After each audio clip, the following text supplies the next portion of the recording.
sis. I want to say thank you again for having me over. It's really good to see you and Patrick getting along. I have to say, you really are like a firework.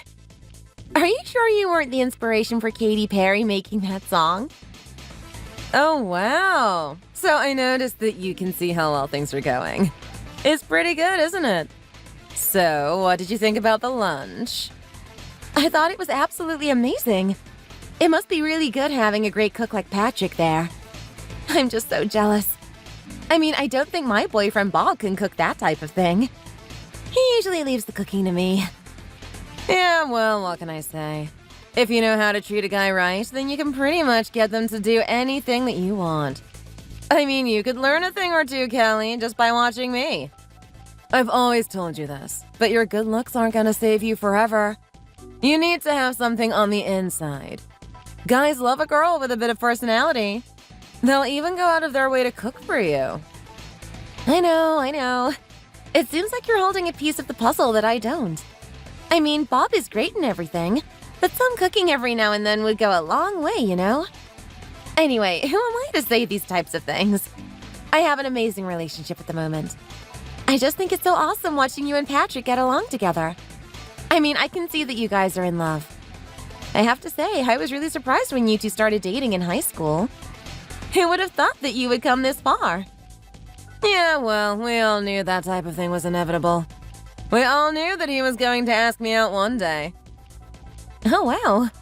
So, is that what happened? I thought it was the other way around, actually. You weren't the one that asked him out? No way. Are you kidding me? Let me tell you something, Kelly. Girls with actual value don't need to ask the guy out. Are you telling me that you had to ask Bob out? That's kind of embarrassing, to be honest. Well, I mean, I'm not so sure, to be honest. How would I ever get with Bob if I didn't ask him out? He was a really busy guy. He's very passionate about what he does, you know? Yeah, I actually find that pretty funny, to be honest. I mean, let's compare Bob and Patrick together. Those two are on two different levels. I mean, if I'm being honest, Patrick isn't so great himself. But Bob is even worse. Don't take it so personally. It's just a fact. Well, hey, come on. Bob's not that bad.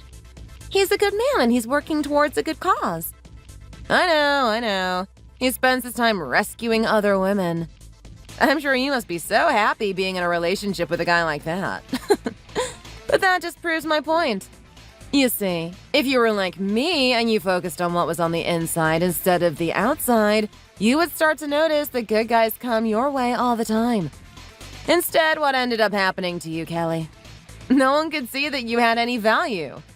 You were so desperate for a guy that you would actually ask out someone like Bob.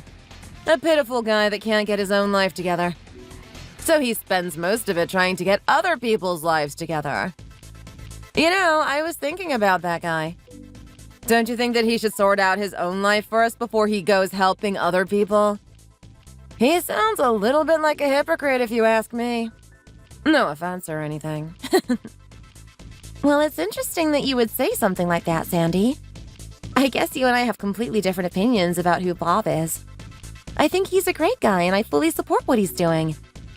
You said that he should probably sort out his own life first, but I think he's content with what he's doing. It's not like we're poor or anything. We live in a normal home, eating normal food. We're just like everyone else, and he just wants to put people on the same level as us. I don't think that's too bad, to be honest. Fair enough, if you're happy with that type of guy, then I guess I can't really sit here and argue with you. Then again, I can't help but notice a couple of issues in your relationship. Like, are you okay, Kelly? I noticed that he didn't even open the door for you when you went into the car. Wait, hold on a second. He doesn't usually open the door for me. But is that weird? Oh, that's a big issue right there. Did you see the way Patrick was acting around me? He was so keen and attentive to my needs. He was always asking if I needed an extra drink. Not only that, but he was even feeding me with his fork. Did you see that?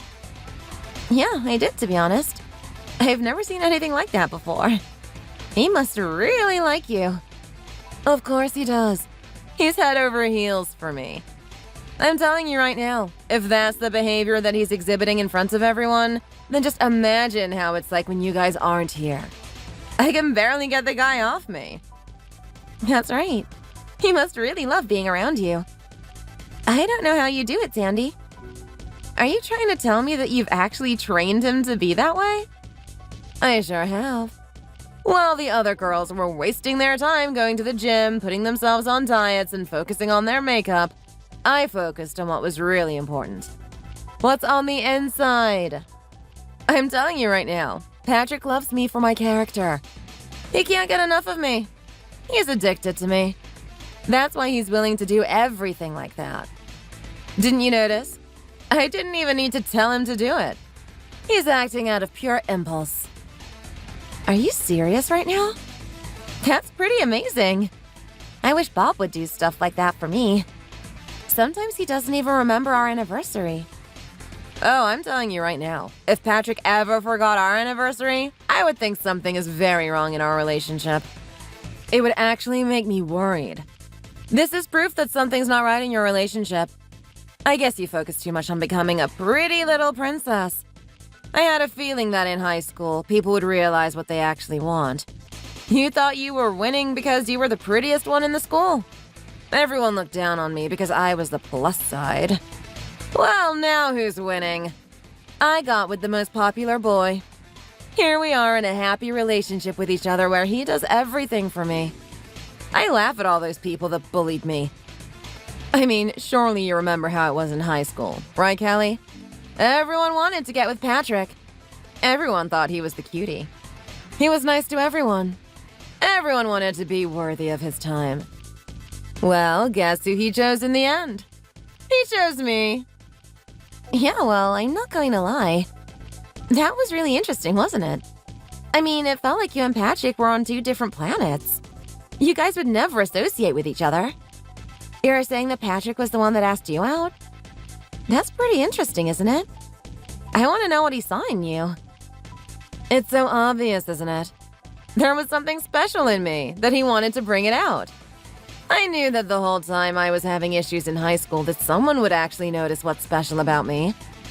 And I knew that someone would be someone like Patrick, too. It kind of sounds like a fairy tale, doesn't it?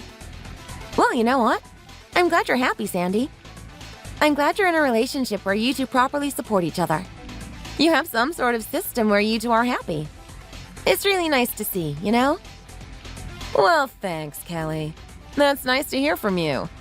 It's always good to have a sister that supports me all the time, like you. I hope one day you can reach the same level with your partner, Bob. You guys aren't terrible, but there's definitely room for improvement. Put your mind to it, and you might be able to have the same type of relationship that Patrick and I have. I will, for sure. And you know what? I'll be coming over for more lunches if you don't mind.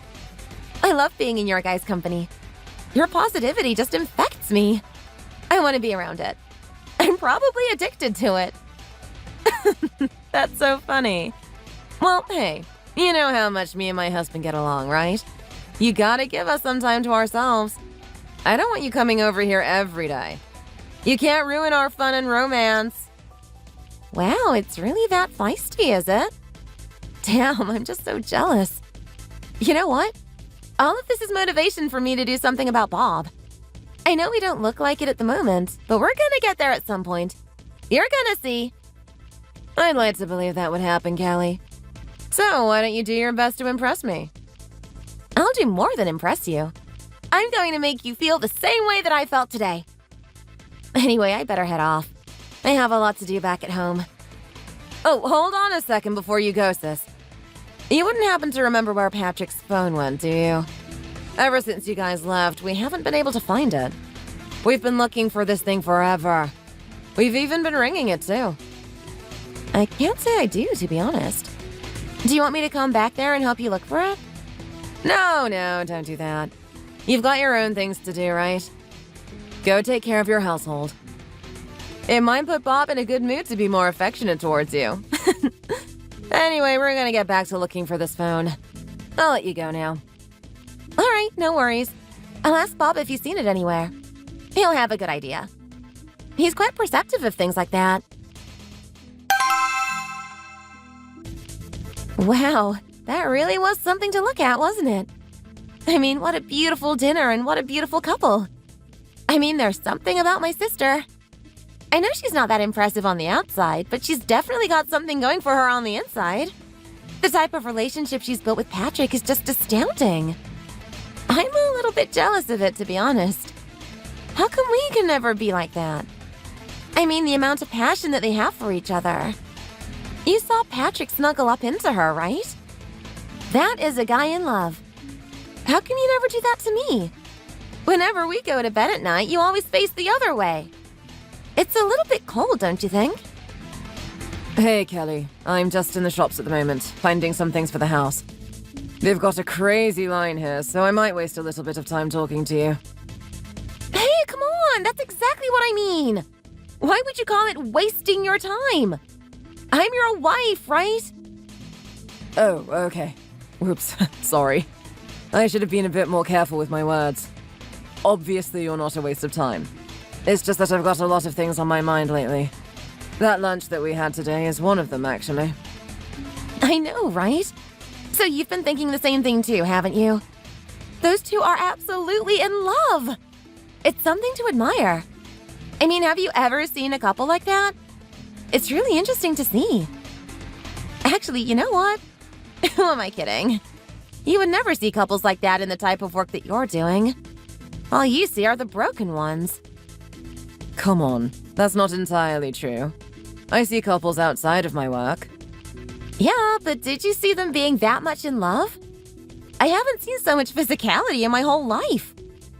And not only that, but when you hear Sandy talking about the dynamics of their relationship, they've got it all figured out. They've got a whole plan for how they run their relationship, and they give each other appropriate space to let their love blossom. Honestly, I know what you're doing is for a good cause, but I wish you would put some more effort into our relationship instead of trying to fix everyone else's. Hey, come on. That's a little bit unfair to tell me, isn't it, Kelly? Are you actually trying to say that we have issues in our relationship? Well, I mean, obviously not. But there's ways that we can improve, right? Before I saw what I saw today, I thought we had an amazing relationship. I even thought it was perfect. But just seeing how much two people can be absolutely absorbed in each other, how much they can adore each other, I can't help but feel like there's a little bit more that we can do. Can you spend a little bit more time with me? I want to feel that way. Is that too much to ask, Bob? Maybe. I'm really curious about what happened today.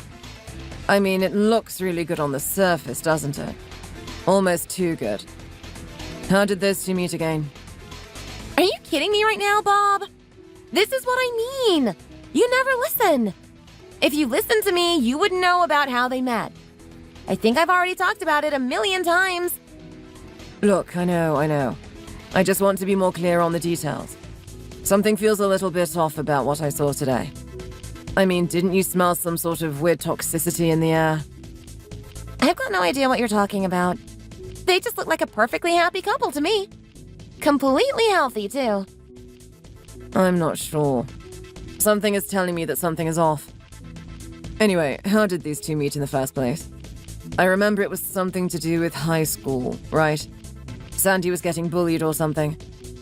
Bingo! That's exactly what was happening. For one reason or another, Sandy was always the center of attention. And I don't mean that in a good way. She was a prime target for ridicule by people around her. She's been experiencing it that way ever since she was in elementary school and all the way into high school. It was really sad for me to see, if I'm being honest. That's pretty extraordinary, don't you think? Like, think about it. To be bullied all the way from elementary school to high school is quite a feat. That doesn't usually happen. Well, hey, what are you doing right now? Trying to congratulate her on it or something? It's not exactly a good thing, Bob. Have a little bit more respect. Hey, I'm not saying it's a good thing. I'm just saying it's something that you don't really see. I mean, why was it her specifically that was the one being bullied? What made her stand out from everyone else? Well, look, that's all in the past, and I don't think I'm in the place to give you the answer to that. It wouldn't be fair to my sister. Why wouldn't it be fair, though? It's in the past, right? It shouldn't mean anything. If she's as happy as you say she is, I'm pretty sure anything that happened in her past shouldn't matter. You really don't know how this all works, do you, Bob? I'm a little bit disappointed considering you work in domestic violence and whatnot. Just because a cut heals doesn't mean that it can't be reopened again. Are you trying to say that she's still traumatized by what happened to her back then? Well, I'm not sure, really. I think maybe she would be. I mean, nothing's really changed ever since back then. What do you mean, nothing's changed? Now I'm getting really curious. Well, I mean, look, she's a little bit on the round side, if you get my meaning. Oh, okay. So that's what you're trying to get at. You're trying to point out that she's overweight. Oh my god! Be more careful with your words! That's really insensitive. Do you think she wants to be called something like that? What are you talking about? You're the one that called her round. Are you sure she wouldn't get angry for hearing that? She's not here, is she? I'm not exactly saying this to make fun of her either. So I'm assuming she got bullied because of her appearance or something. That's right. Look, I've always known my sister. I knew deep down inside she had a sweet soul. It's something that people never really understood about her. I mean, they didn't have to live under the same house with her. People could only see the way she was projecting her behavior on the outside. They saw her as the fat, unpopular girl. The person that no one wanted to be friends with. Well, that's interesting. Now you're the one that's calling her fat. Oh, wait. Hey, come on. That's not fair. Don't do that to me. It's fine, it's fine. I just thought it was interesting. Anyway, so I'm guessing this is the reason why everyone bullied her. Yes, it is. Everyone loves to create a common enemy, and they made that her. I remember one day I heard rumors around the school that she burst out the class crying because they were watching a documentary on fishing. Apparently a tuna came up and one of the boys pointed out and said, "Hey, isn't that Sandy?" I can't imagine the whole class erupting in laughter. Any girl at that age would get caught up in their emotions and flee the scene as fast as they could. Wow. I didn't know she had this type of past. When you look at her right now, she seems so amicable and lovely, doesn't she? It seems like anyone could talk to her and they get along. I know. That's what I mean. That's why I'm so proud of her. She's so much different from the way she was in high school. When she was in high school, she was hated by everyone and she didn't want to get out of her shell. She wanted to pretend she hated them too. Now that she's with Patrick, it's like everything's different. Everyone can be her friend now. He's really brought out the good in her. Honestly, it's really nice to see. I'm so proud of her. Hold on a second. Let's jump a couple of steps back here. You still haven't told me how she met Patrick. He was also in that school, right? Was he the one bullying her? Actually, no, he wasn't. This is the interesting part. You take a look at Patrick and you take a look at Sandy and you can see that there are two different people on the outside, right? Definitely. I've never seen a couple like this before. When I first saw them together, I was really perplexed by it. I mean, I don't want to put Sandy down or anything, but she's got a really good catch here. A guy that looks like that could probably put himself in some magazines. He could do a lot with his life if he really wanted to. Exactly! I know! That's exactly what I'm talking about. There's something about Patrick. Everyone knows that he's capable of doing some really great things, even in high school. He was actually the most popular boy in school. But he wasn't just a popular boy. He was actually the nicest one. That's why everyone liked him. He knew how attractive he was. He knew how gifted he was in study. He knew how gifted he was in sports. He didn't take any of it for granted, and he was completely humble about it. It was an attractive quality that everyone liked. Everyone wanted to be around him. I'm not entirely sure of the events that led up to this, but I remember one day that I came home and I heard giggling in my sister's room. It was really rare for that to happen. I've never heard her laugh before, at least to that extent. Wow. She must have been a really miserable person if she doesn't laugh that much. What was going on in there? Was she watching a funny video or something? Well, I'm not really sure what went on exactly. I tried to listen in on the things that she was saying, but everything was muffled. It was quite clear to me that she was on the phone, though. I think I'm starting to see the picture now. You know where I'm going with this, right? From that point on, every day I would hear giggling from that room. I would grow more and more curious about what was going on. Just who was she talking to? I just had to find out. Anytime I was at school, I was watching her and she was still doing the same old thing. She was still sitting on her own. She was still pretending that she didn't want anything to do with anyone. After a couple of weeks of that type of thing continuing, it finally came out. It was the craziest thing to see. It was almost as if a celebrity was walking through the school. What are you talking about? What happened? Well, they happened. Who's they? My sister and Patrick. Think about it. The most popular boy in school walking around with the most bullied girl in school. I don't think anyone believed their eyes. We all thought we were in a dream that day. Those two were walking hand in hand. I was sitting at home trying to speculate on what was happening. Who could it be that she was talking to?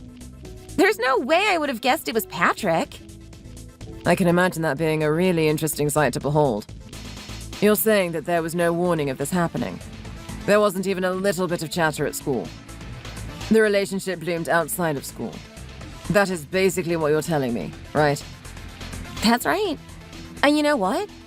I think that was the greatest day of my sister's life. Because everything has just been uphill for her since then. She's been happy. She's been confident, and she's really showing her true self. It's a part of her that I always wanted her to see. She doesn't need to be compared to me anymore. She doesn't need to feel like I'm her competition. Hang on a minute. You guys were in competition with each other. Oh, yeah. This is bringing back some memories. Look, I don't want to toot my own horn, but I am quite the looker, especially when I was in high school. I was one of the popular girls, and I was one of the people that Patrick would talk to. In fact, there were many times I was walking around school and people thought him and I were going to date. Well, why didn't you two date then? That's typically what happens, right? Two people that are equally close together end up dating. Not only that, but if they're both attractive, it tends to end up that way. That's what you usually see in high school, right? You didn't even like Patrick in the littlest bit. Well, look, I actually was catching feelings for him for a long time. I didn't want to act desperate or anything.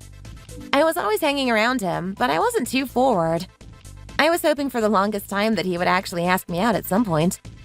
I didn't have the courage to go up and ask him. Well, why didn't you? I'm not sure. I don't even think he would say yes if I did.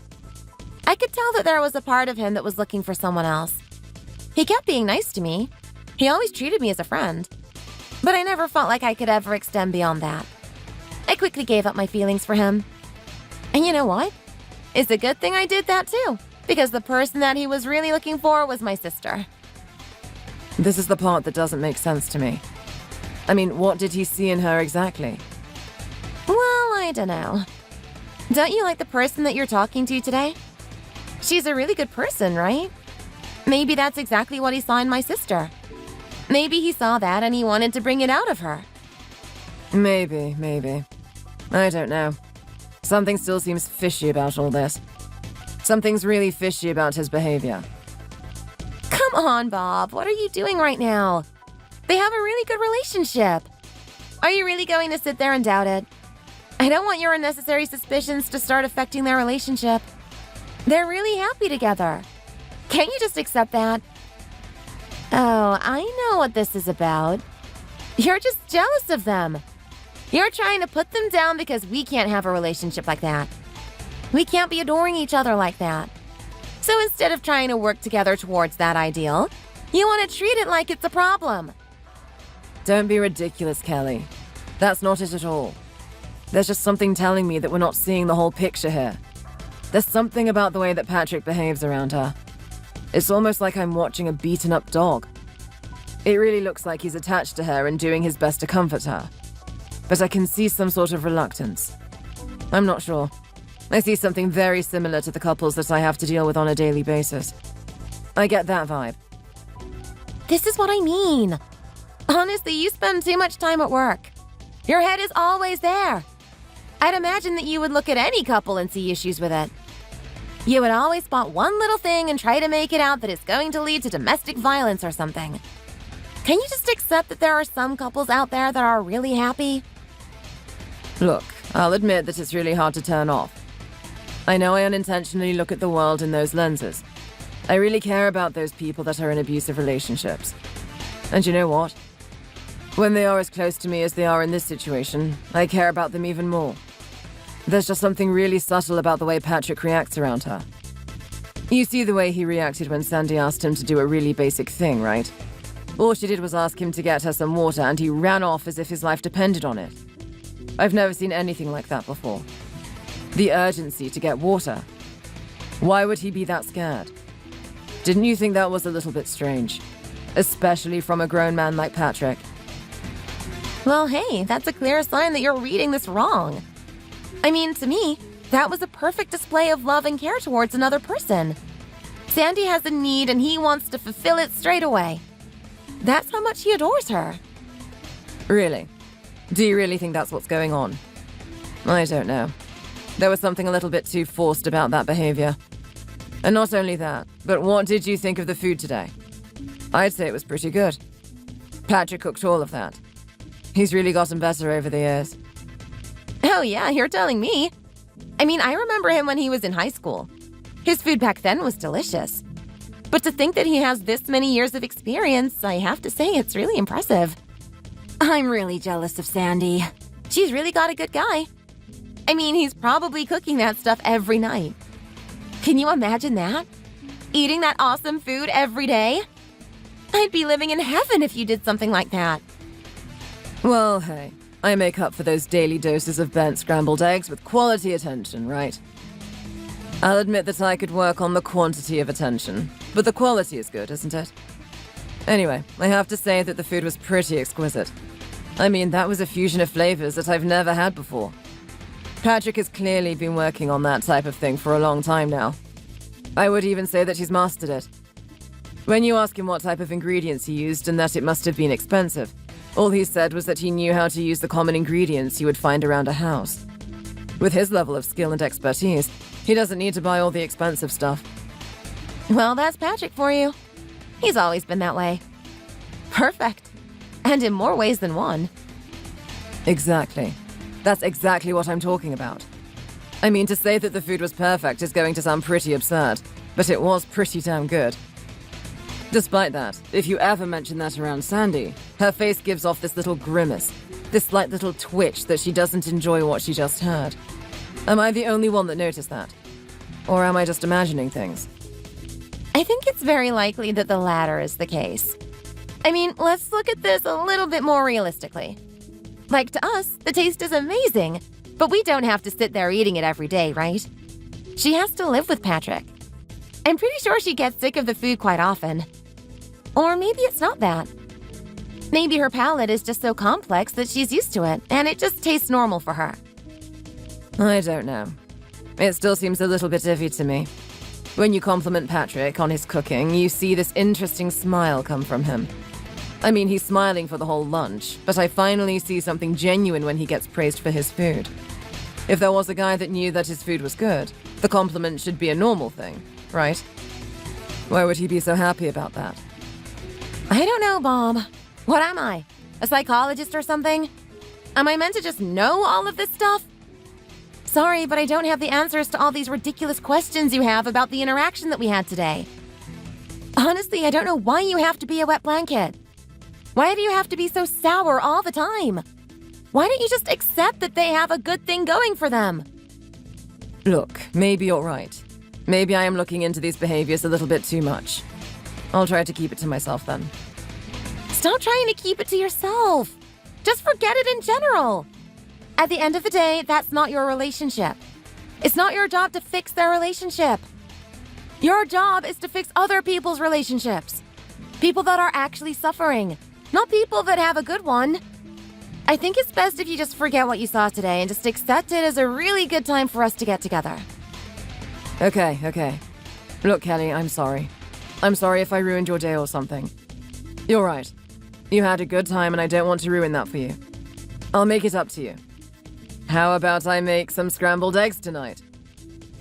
Is that your way of making it up to me? I've got a better idea. How about you get some takeaway and buy a cookbook while you're at it? I don't want you touching the frying pan until you know at least one good recipe. All right. Well, I'll head home and I'll get that book too. See you later. Oh, wait, hold on a second. I almost forgot. Sandy was telling me that she can't find Patrick's phone. He's been looking for it everywhere. They don't know where it is. That's interesting.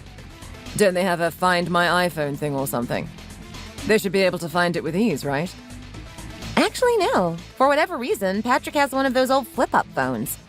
He doesn't even have a touchscreen on that thing. It's pretty ancient. Apparently, he really needs it for work. Do you remember seeing it anywhere around that house? I can't say I do, to be honest. I wasn't exactly trying to remember the location of every object I saw there. I hope they find it soon, though. This is so weird. I wonder where it went. They've been trying to ring it for ages anyway. You know what? It's going to pop up for them eventually. I'll see you at home soon, honey. Hey, Mutt! Where the hell are you? Did you find that damn phone already? You really are a clumsy one, aren't you? Can you do one thing in this house right for once? There's not one day I can rely on you. You're just absolutely hopeless. Honestly, you're taking a girl like me for granted. I mean, do you know how many guys would kill to be in the position that you're in? To be able to date someone like me? You're lucky that you're even married to me in the first place. I could have you out of here in a second. I'd be a little bit more concerned about your situation if I were you. You're treading on thin ice right now, buddy. You better get your act together before I start to get really angry. Is this the way you're going to talk to me? Are you actually going to call me a mutt? I'm sorry. Are you giving me attitude again? I don't want to hear that type of talk from you, Patrick. You know what happened last time, don't you? Oh yeah. What happened last time was pretty bad, wasn't it? It was so bad that I've forgotten about it. It's pretty traumatic. Yeah, I imagine it would be. I would have thought that you would learn your lesson, too. I mean, to experience that amount of punishment week after week, sitting out there in that little tent of yours. I'm sorry. What did you just say? Tent? What are you, 6 years old? Do I have to teach you the English language all over again? Honestly, Patrick, continue to display how much of an idiot you are to me, and you're going to become my clown instead of my husband. Yes, I mean tent. The thing that you had to sleep in night after night out in the backyard, even in the rain. Don't you remember that little dog bowl that I put out there for you? All those nice little treats that I gave you. You wouldn't happen to be talking about dog food, would you? That's exactly what I'm talking about. I guess you would have eaten that thing so much that it would become normal food for you. Oh wait, you know what? Who am I kidding? The stuff that you cook on a regular basis is basically that, isn't it? Well, that's really hurtful. Sandy, you know how much effort I put into my cooking, right? Everyone says how much they love it. Did you hear what Bob and Kelly were saying today? They absolutely love the food. They even said that they want to come over again for it. How many times do I have to tell you this? Do you think other people are going to give you the proper criticism for your food? Of course they're not. I'm the only one that's going to tell you how it is. I'm the only one that's going to force you to improve. Now, I keep telling you over and over again. You need to stop putting vegetables in that pot. People don't want to eat that type of crap. They want something nice and crunchy. Something deep fried, something that actually tastes good. You know, do you have any concept of the word delicious? It's about time you understood what that means. It's pretty important in the field that you're in. I've been doing this for a long time, though. Sandy, I don't know if I can take your criticism that seriously. Oh, what? Are you seriously gonna start telling me that now? You think you know better than me, don't you? Patrick, you think just because you can pretty up the plate a little bit and make it look fancy that it's actually going to taste good? I'm telling you right now, it's all about how it feels in your mouth. Every time I eat that garbage, I can taste the vegetables in it. As much as you want to hide it with all these complex sauces and spices, I can still taste that rusty capsicum. I can still feel the sensation of that mushy, slimy pumpkin. Put some real food on the plate for once.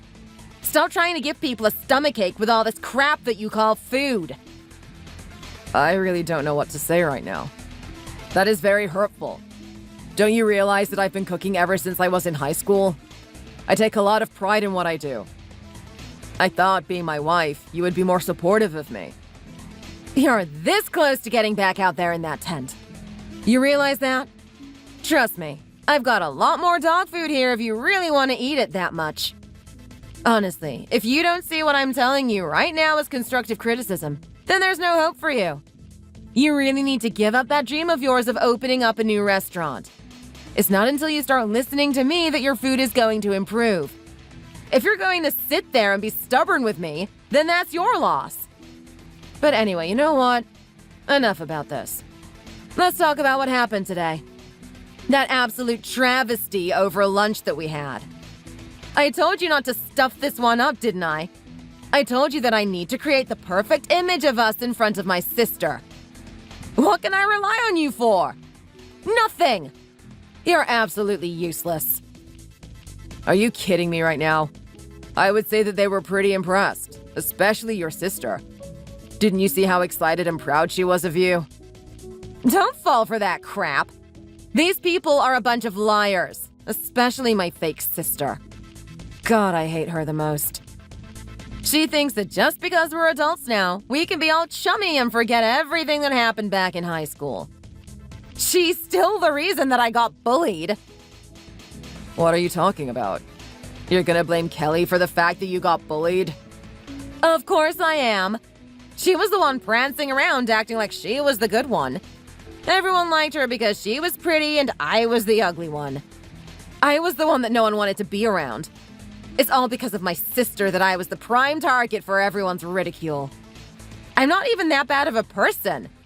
It's just because my sister is such a pretty girl that I get compared to her all the time. Well, look who's laughing now. She's the one admiring my relationship. You wouldn't really expect that type of thing looking at the way you two are talking today, right? It sounds like you two are super close and that you could talk to each other about anything. No one would have guessed that you actually have this much hatred towards her. Oh, believe me, I do. I can still see through her snobby act. I can still see that there's a part of her that just absolutely despises me. Hold on a second. Do you really think that's true? She was the one that wanted to come here today. I'm pretty sure she invited herself here. If she hated you that much, why would she want to be in your presence? What do you think? It's because she still wants to show off how pretty she is. She wants to show off that she's matured over the years, that she's even better than she was when she was in high school. That's the part of my sister I don't like. She just wants to rub it in your face. It's so pernicious. I know that no one on the outside can see this about her, but this is definitely what she's doing. I don't know. I seriously doubt that. Your sister seems like a really good person. I kind of like her, to be honest. Oh, what? So now you're starting to like her? You like that fake little skank, don't you? I'm sorry to tell you, babe, but there's no way that a girl like that is ever gonna go for you. And I'm not even saying that my sister is even that much of a good girl. I'm just saying that you're too much of a crap guy. The only person that would marry you or even date you would be me. You'd better consider yourself lucky and start working harder to impress me. What do you mean by that? You don't think I would actually do well out there? Don't forget that your sister and I were very close in high school. I'm not saying that I want to be with her now or anything, but if I really wanted to date her, I think I could have back then. Yeah, well, let's take a look at the facts. Let me tell you something interesting about my sister. Do you know that loser that she's married to right now? What was that monotonous mule that she brought over today? Ben or something? It was Bob. Yeah, that guy, Bob. Just as boring as his name. My sister's actually the type that likes to chase guys. If there's something that she likes, she'll actually ask them out. So guess what, buddy? If she actually liked you, you wouldn't have to ask her out. She would. I guess at the end of the day, she didn't, though. Are you serious? Is that really the type of person that she is? Do you really think she's the one that just chased guys all the time? Of course she is. Didn't you see her when she was in high school? How many boyfriends did she have? How many guys was she walking around with? I mean, sure, it wasn't like she was holding hands or anything, but everyone knew that she was doing stuff with them. She would always walk around school with this cute little princess smile, acting like she was so pure. But I know the true story. I know that she was chatting up all those guys behind the scenes. How could you say that about your own sister? Don't you have any pride at all? You're making assumptions right now. Oh yeah? Am I really making assumptions? Patrick, don't forget that I was the one that lived in the same house as her. I don't know what she was doing on that phone, but she was definitely texting someone, and when I say someone, I mean a lot of someones. I'm the one that can see her true colors. Everyone else can just be fooled by her little act. I don't even know what to say to you right now, Sandy. Just watching you today and the way you would talk to your family and Bob, it's like you get along with everyone, but this is what you really thought of them this whole time. Are you kidding me right now? We've been married for this long and you're actually going to ask me that?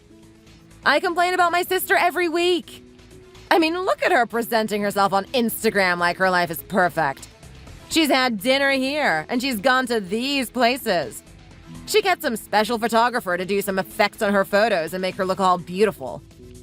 She's so pretentious, and I hate it. All right, I think I've had enough. I've had enough of you talking about your own family that way. Those people are good people. Your sister and the guy that she was with, Bob. How could you talk to them in this way? How could you look down on them? Don't you see how horrible that is? Are you actually speaking out of turn right now? It's been a while since you've had the bravery to talk to me that way. What happened today at that lunch? You don't usually act this way. Well, I'm sorry, but I'm just sick of hearing this. I actually like those guys. I don't want to sit here and listen to you talk that way about them, especially when that's your own sister. What are you doing right now? Patrick, you said that you were going out to get some shopping. Are you still at those shops? Oh, well, I guess I am.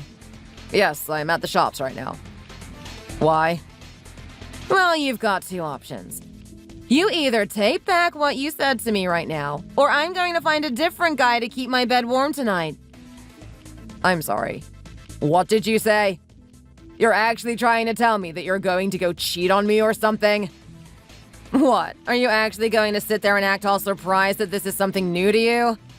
Come on, Patrick. We all know the drill. I've been telling you this for a while now. If you ever do anything to annoy me, that's exactly what's going to happen. I'm going to go on another date with that cute, cool guy that I've been talking about. What cool guy that you've been talking about?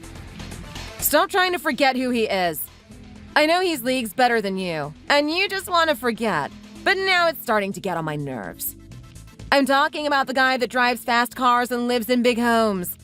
I'm talking about the guy who actually does something with his life and doesn't sit in a kitchen sharpening his knives and washing dishes. Do you really want me to go see that guy again? Is that really what you want me to do? I can't believe this right now, Sandy. That's it. I've had enough of you. Don't you dare think about coming home tonight. There are going to be consequences. Hey, Patrick. This is Bob. I'm just messaging to check in. I heard that your phone went missing. Did you manage to find it? Oh, hey man. How's it going? Yeah, I've got my phone. I was looking for that thing all night yesterday. When I went out to my car this morning, I found it on the doorstep. I must have dropped it there or something. I'm such an idiot. I can't believe I would do something so stupid. I just can't seem to do anything right. Well, hey, that's a little harsh, don't you think? Don't overreact. You just lost your phone. People do it all the time. Wow. Is it really okay? Do you lose your phone sometimes? Of course I do. I even get my wife to call it for me constantly.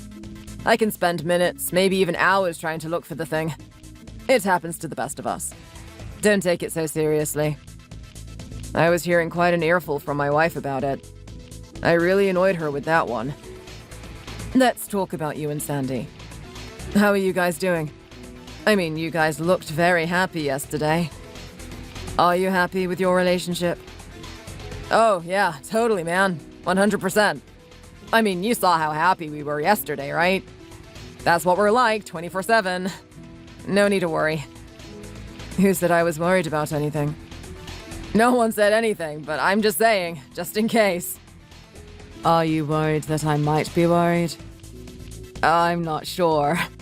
But you know what? Don't you have work today? I know how busy you are. You're really passionate about your job, right? I don't want you taking your time out to talk to me. Actually, Patrick, I've taken the day off today. It's quite rare for me to do something like this. As you said, I'm very passionate about my job, but there's something that's playing on my mind. Something that I feel like I need to attend to. Okay, well, I'm here for you, man. What's going on? Well, what's going on is that I know that there are some issues in your relationship. Things aren't going great between you and Sandy, right? Wow, that's such a funny thing to say. Do we really give off that impression? I mean, I thought that anyone would conclude that we're in a happy relationship. Even you saw us yesterday, right? Let me tell you something right now. I've been working in this job for a very long time. I've seen signs of trouble. I know what a person looks like when they're being abused. I couldn't help but notice something very suspicious about your behavior yesterday. You're gonna hate me for this, but I was the one that stole your phone. I put it on your front door this morning. Hey, what the hell? Are you serious right now? Why would you do that? Do you know how much trouble you got me in? Well, I don't actually. How much trouble did you get in? Did you get in trouble at work or something? Look, I'll have a talk with your boss and say that it was all me. I'll take responsibility. No, look, you don't need to do anything like that. It's fine. Don't worry about it. Something tells me that work isn't the issue here. Let me ask you this, Patrick. Did you happen to look at your messages between yourself and Sandy? Of course I did. After the verbal beating I got yesterday and getting kicked out of my own house, I was getting curious about what happened. Don't tell me that you're the one that was actually talking to her yesterday. I thought I was hacked or something. Look, I'm really sorry about that. I didn't mean for it to escalate to that degree. I was just curious.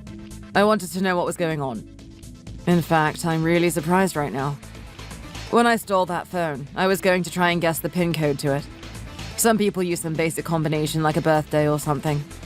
I thought it would be very easy. To my astonishment, it was even easier than easy. There wasn't a PIN on it in the first place. Why is that?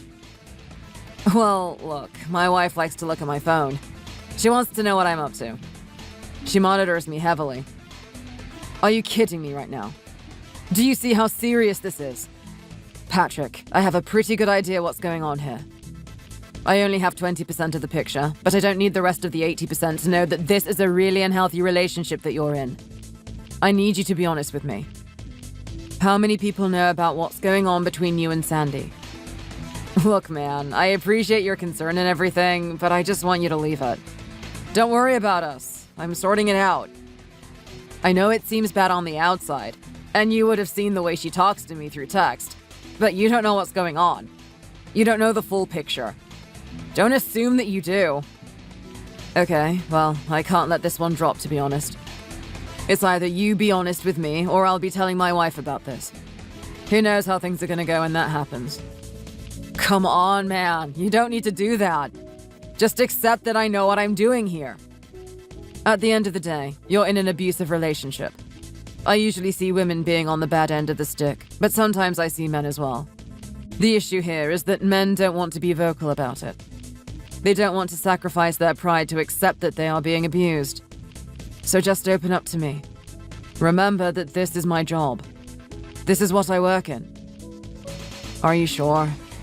Are you sure I can be open to you about this? 100%. Trust me, I've seen all types of guys. I don't think any less of them for it. But to me, as distant as you are, you're still my family in some way. I'm emotionally invested in what's going on, and I want to help you. So, how bad is it? How bad is your wife treating you? I already know that she's made you live out in a tent once and made you eat dog food. Do you really want to continue a lifestyle like that forever? No, of course I don't. Man, I'm not enjoying a second of this. I'm just trying to ride this one out until she changes, until she reverts back to what she used to be. I hear that one a lot. Everyone thinks that they're going to change at some point. Some miracle is going to happen, and everything is going to go back to being a fairy tale. Well, that's exactly what it is, to be honest. Just a fairy tale. A little fantasy that you tell yourself to justify what's going on in your life. But you said that she used to be different, right? Are you saying that she wasn't always abusive? Of course not. Do you think that's the type of person I wanted to be in a relationship with originally? Sandy never used to be like this. She used to be so sweet, so tender. Someone that yearned for affection and love. I miss that girl. I'm hoping that she comes back at some point. What happened then? Was she sweet when she was in high school or something? She was. I really need to ask you about that. It's the thing that's perplexed me the most. On face value, you're a pretty good guy, Patrick. I don't want to put your wife down or anything, but she's not exactly the best person, especially when she's abusing you like this. What exactly is going on here? Why do you stick around with her? Why did you even date her in the first place? I know. I know that this is the thing that plays on people's minds the most. I don't want to be honest about it, but I guess with you, I have to. The thing is that when we were in high school, I had a lot of attention from people. I wasn't really the type of guy that enjoyed dating a lot. I mean, there were good people around me, but there was just something missing. There was something a little bit off about them.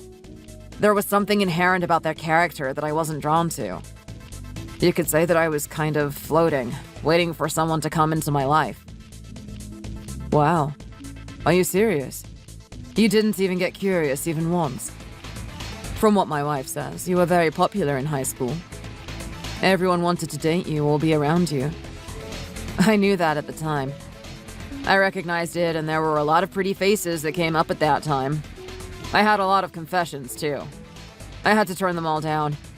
There was something about them that I wasn't drawn to genuinely. The thing is that I've grown up with my mother. She's instilled into me these values that I really shouldn't be out there to harm anyone. I thought that if I dated someone that I wasn't fully into, that I would end up hurting them someday. They would start liking me too much, and I would feel it more as a burden than a blessing to be with them. Well, Patrick, I knew you were a nice guy, but I didn't know you were this nice.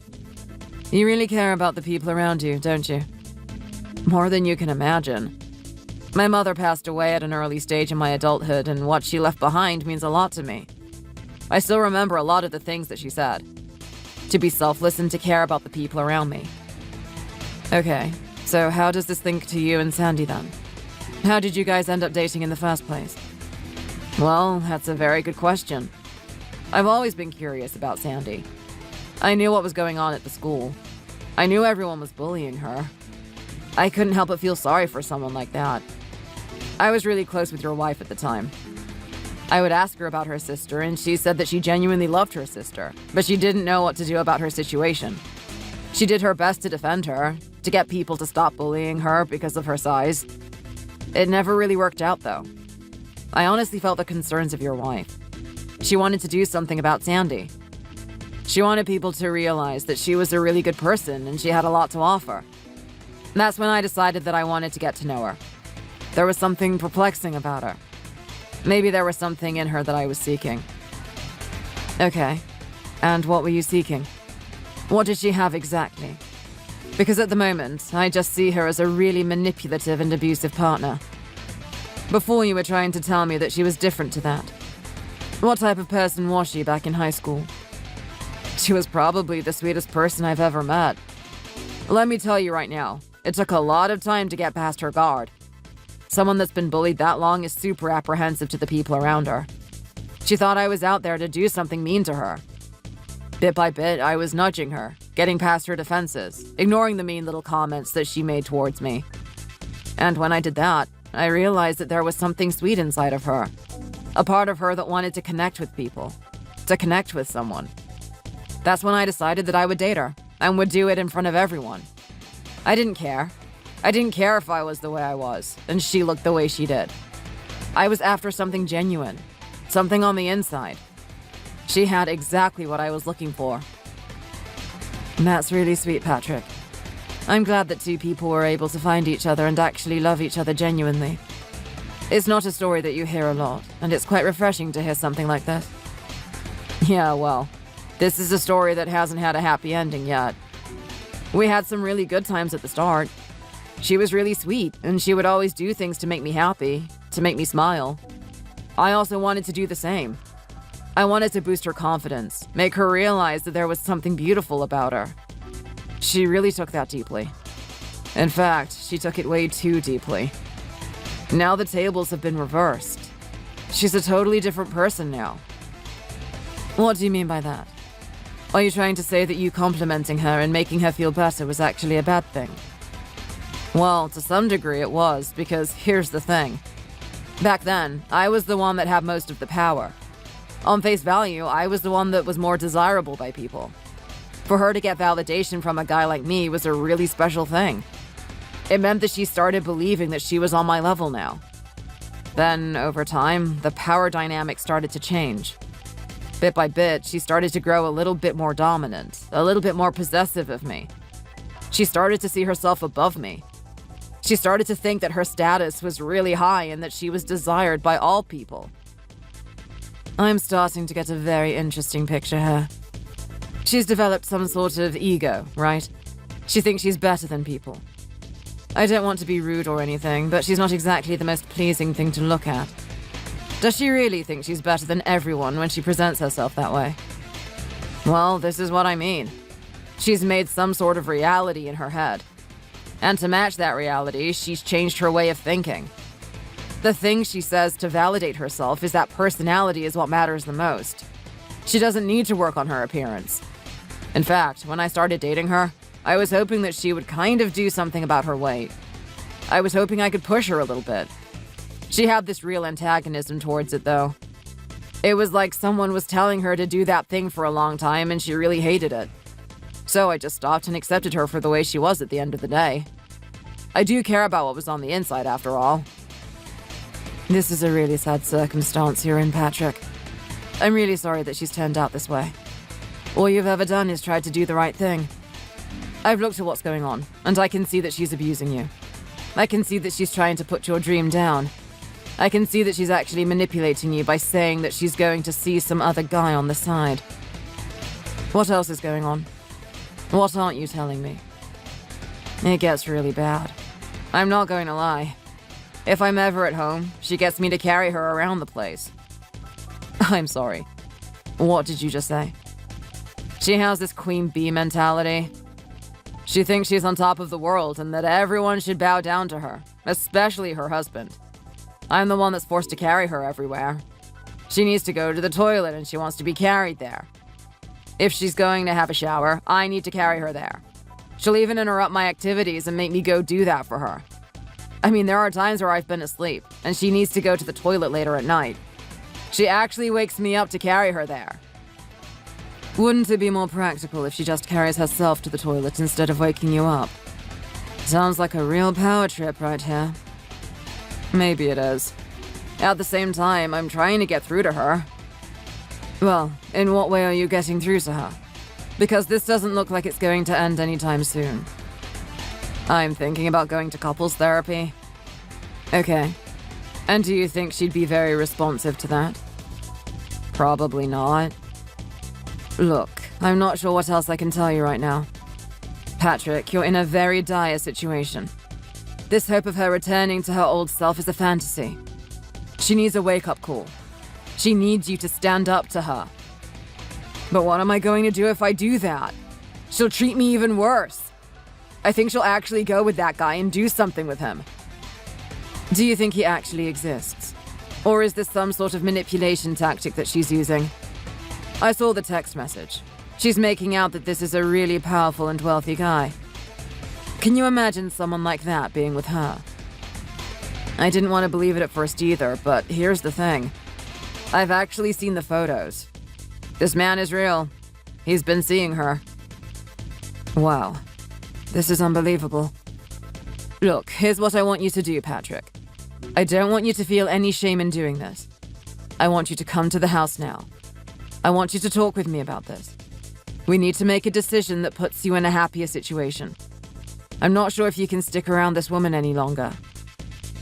What are you suggesting right now? That I actually break up with her or something? I'm afraid to say that that's probably the best thing to do. I know how much you're attached to her, but I also know that you have a strong dream. She's been saying some things about your cooking, and I just don't believe in it. When she says that you're never going to have a successful restaurant and you should just accept how crap you are, this is her trying to manipulate you. This is her trying to remain on top of you. She doesn't want to see you succeed because she wants the power. Now, she is the sister of my wife, so I still care about her. I think something needs to be done about this. What are you going to do? I know what type of guy you are. I know what work you do. If there's someone abusive in a relationship, you usually make sure they end up getting punished for it. You want her to go to prison or something?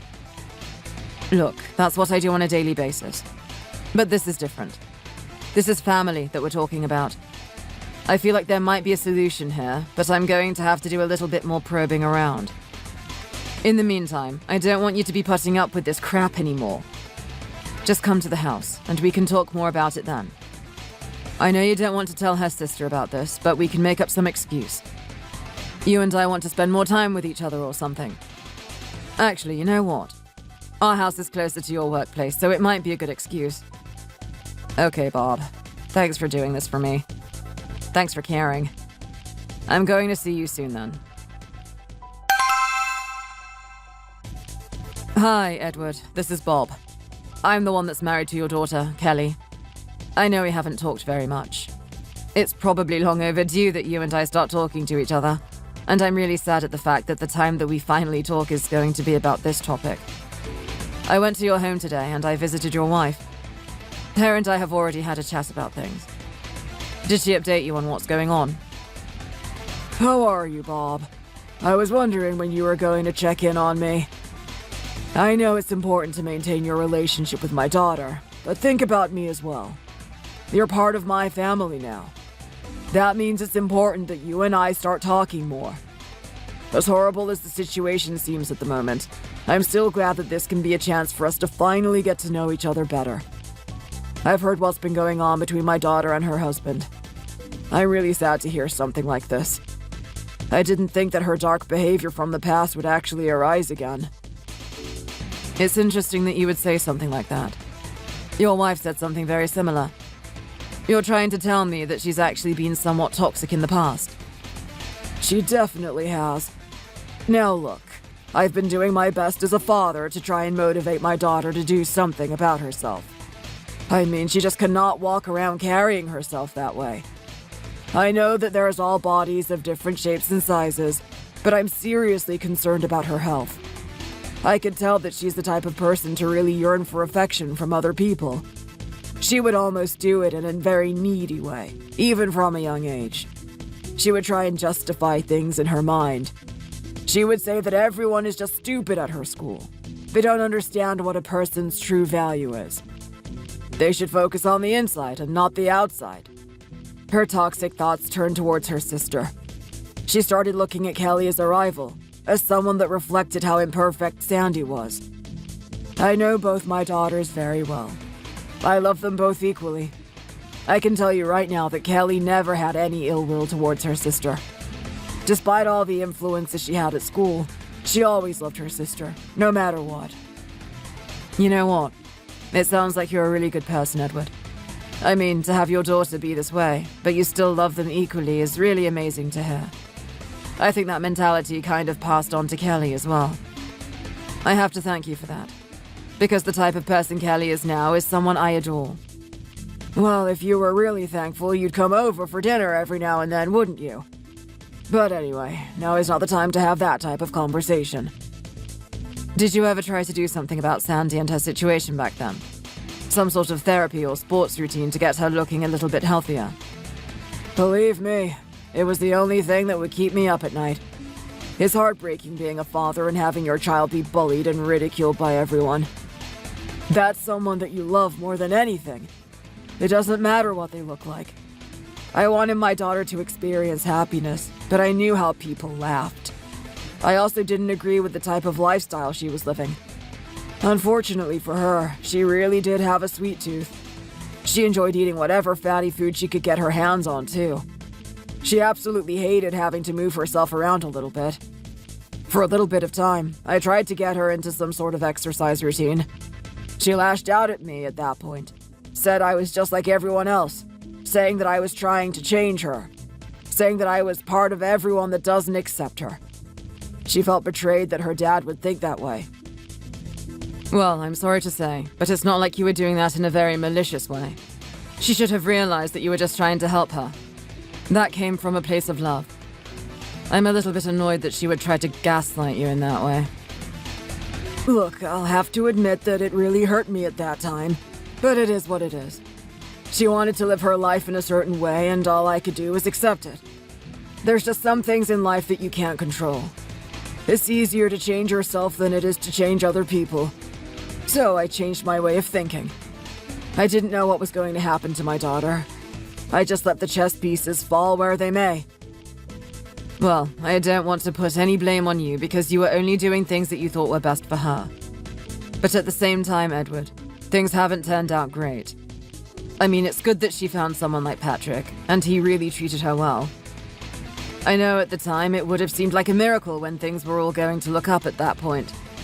The fact of the matter is that she's wired herself from a very young age to think of herself in a particular way. Now her brain has created fallacies that she is actually on top of the world. She is actually better than the people around her, even when that might not be true. This type of pervasive thinking has affected her relationship. She's actually abusing the man that she's with. I know that she's your daughter, but can you honestly put up with this type of behavior? Of course I can't. Look, if she's my daughter and she's expressing self-destructive behavior and the only one that's getting harmed is herself, then I'm somewhat okay with that. But now that her actions are starting to affect other people, I can't stand for this, especially after the things that I've heard that she's done. I mean, I've met Patrick in the past. Him and I have had many encounters with each other. I know the type of person he is. He's a very good person. For all the abuse that my daughter has given him, he stayed loyal to her to the end.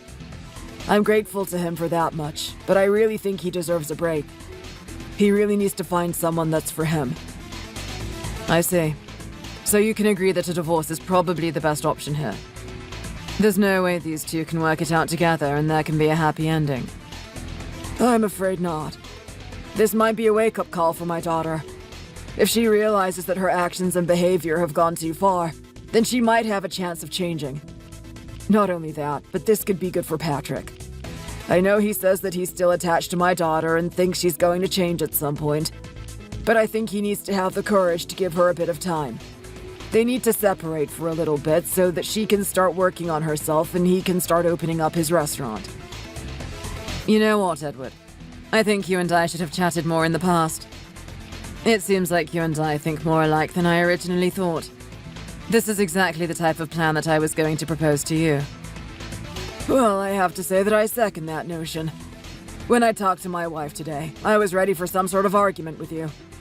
I mean, I know how my daughter has behaved and acted, but I don't want to vilify her or anything. What I truly want is her to find some sort of happiness. I don't want to just punish her for something like this. In fact, if anyone wants to be punished, it has to be me. I was the one that let her turn into this monster. Look, I've got a good assessment of your character, Edward. I don't think this is what you wanted at all. But you know what? I'm glad that we agree on this.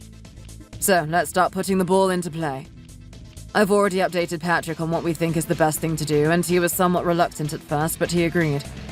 The next thing is just having a conversation with Sandy about it. I always knew you were a conniving little rat, Bob. There was something about you that I hated.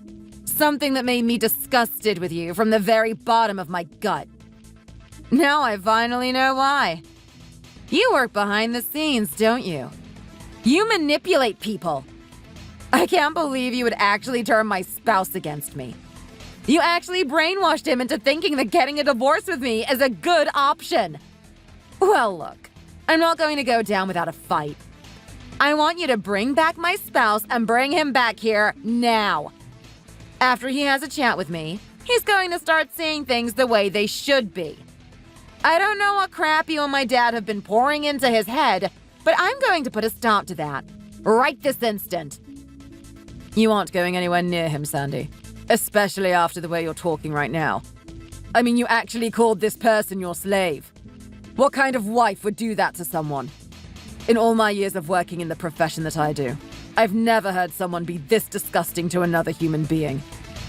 Oh, how about you just get off your high horse, Bob? Don't you see that we had a very healthy and functional relationship? You saw us on that day, didn't you? Everything was going fine.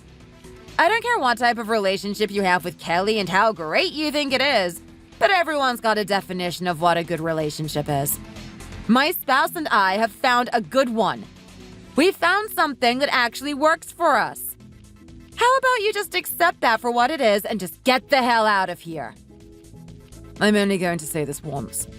If you keep calling this person a slave, then don't expect any type of conversation with me. I'm not going to keep talking to you unless you give him a basic level of respect. Do you understand me? Does it matter what I call him? Fine. I want my damn husband back. Do you realize how many things I need done right now? I mean, I've got so many things I want from the shops. I want chips, I want chocolate, and I want those big buckets of popcorn that they have at the cinemas, too. I'm in a really bad mood tonight, and I need something to change that. If you want that stuff so badly, why don't you go get it yourself, Sandy? In all honesty, you'd be doing everyone a favor if you got out of the house a bit more. What are you trying to say right now? Don't tell me you're actually insulting my appearance, are you? Is that how low you are? Are you going to stoop down to the level of those bullies that I used to have when I was in high school? I'm not going to sit here and bully you, Sandy, but I'm going to state the facts. You aren't looking your best right now. You need to do something about yourself. I'm not just saying this because of the way people are going to perceive you, but for your own health in general. Do you really want to die at a young age? What I want is my husband back and to indulge myself in some sweet caramel popcorn. You know what? It's not even what I want. It's what I deserve. I'm the queen of this house. What I say is law. When are people going to understand that? It's this type of thinking that's not going to contribute to a healthy relationship between you guys. Look, I'm not saying this to be vindictive towards you, Sandy, but a lot of things need to change. A lot of things need to change if you guys are going to have a healthy relationship where you respect each other and actually love each other. What you have right now is not love, it's obedience. Oh my God. Are you not listening to what I'm saying? I told you that we have a perfectly functional relationship, right? It might not look like it's good from your perspective, but Patrick and I have an understanding. We know that this is the way it works. Actually, it's not the way it works at all. Patrick has opened himself up to me about how he feels about things. He hates the way you're talking to him. He hates the fact that you can't talk with him on equal ground. All he wants you to do is go back to the person that you used to be. I mean, don't you feel a little bit selfish for what you've done? This is the guy who put his reputation on the line and says something really nice about you. He found something very sweet about you, and that was the crux of why he wanted to marry you. Surely you must miss going back to those days, right? Surely you miss actual, true, genuine love. At the moment, he's just yearning for something like that to happen again. Are you kidding me right now? You're not actually believing that nonsense he's spewing out, do you? Look, the fact of the matter is, I know that guy. I'm the one who's been dating him for as long as I have. He loves a little bit of abuse. He loves being told what to do. I know he's going to complain about it every now and then, but on an emotional level, he's enjoying every minute of it. This is how our relationship works. Of course, it's not going to make any sense to you. Like, come on. Did you see how much he was snuggled up to me on that couch when we had lunch? Even you must admit you were a little bit jealous of that. You wish that Kelly would do something like that with you. Who are you to say that Kelly and I don't have those types of moments? We might not be that eager to display it in front of everyone, but we're affectionate all the same. Not only that, but I like the idea that my partner does those types of things because they want to, not because they're forced to. Don't you see the difference between that? Don't you see the difference between telling someone to do something and then wanting to do that? You've been treating your husband like he's some damaged puppy. It needs to stop now. Whatever. As much as you want to hide it, I know what's going on here. At the end of the day, you're just jealous. You're jealous of what we have. You wish this could be you every day. In fact, you wish you could have me in general, don't you? You see me as a better option than Kelly. I can tell. I can see it in the way you looked at me at that lunch. Okay, now your delusions are getting so bizarre that you may as well call it a mental illness. There's not one part of me that has any sort of attraction towards you, Sandy. You better accept that now. All right, come on. Don't tell me that when those little googly eyes of yours tell me a different story. I could see how much you were lusting after me. But look, I don't blame you. There's something really alluring about me, right? I mean, Patrick wanted some of it, didn't he? That guy I've got on the side wants it too. And I'm not surprised if you do. Especially when you're married to someone like Kelly. I mean, she's pretty on the outside, but what has she got on the inside? There's nothing special about her at all. I'm not going to have you sit there and insult my wife like that. Even if you are her sister, the fact of the matter is that I look at my wife as someone beautiful on the inside and out. As her husband, I'm not going to sit here and let you slander her. And you know what? There's a reason why I'm not going to let you do that. That's because I truly love her. Someone that actually loves their partner would support them and not put them down. That's the type of thing that you should be aiming for with Patrick. You shouldn't be aiming for the superficial measure of love by how much he cuddles up next to you. Oh my god. You just keep yapping on and on and on. When that guy actually becomes something of himself, then that's when I'll start to respect and love him. At the moment, he's just some dull cook in a restaurant that's not going anywhere. I mean, think about it. I've tried time and time again to convince him that he needs to do something about his food. He needs to bring something fun to it. Something that people can actually eat. He won't listen to me, so he's never going to be successful. Actually, it's quite the opposite, Sandy. He won't listen to you, which is the exact reason why he will be successful. The fact is that he's had many years of practice. He knows what he's doing. He's going into the workplace thinking that his food is crap. There's a little part of him that's self-conscious about it because you keep putting it down. In reality, people can really enjoy it. I mean, it's a very tasty way to have a healthy meal. The only reason that you can't enjoy it is because it's not soaked in oil. Or better yet, coated in sugar. Oh my god. Can you just shut your mouth? Do you actually think that I have some sort of unrefined palate or something? I know my food. Trust me. You've seen my size, right? I know what food is. And you know what? Speaking of food, I need my husband to get back here. He needs to go get that stuff for me. What am I going to do if I don't have it? That's not going to happen, Sandy. I'm going to give you a proposition. People have already decided what's going to happen here. Your father's decided. I've decided it. And most of all, your husband, Patrick, has decided it. Everyone agrees that the best thing that needs to happen is for you guys to get a divorce. I'm sorry. What did you just say? That's right. A divorce. You actually think that you can decide to get a divorce without including me in the negotiations? Can I remind you that this doesn't involve you or my dad? In fact, it especially doesn't involve you. Who the hell are you? You're the guy that's married to my sister. You're not even family with him. Why do you care about him so much? What I care about is good people. I hate seeing good people be treated horribly. I hate seeing a really good relationship fall to smithereens because someone wanted to be selfish. Someone wanted to be abusive. I'm telling you right now, when someone loves you, you have some sort of power over them. This is a really special thing.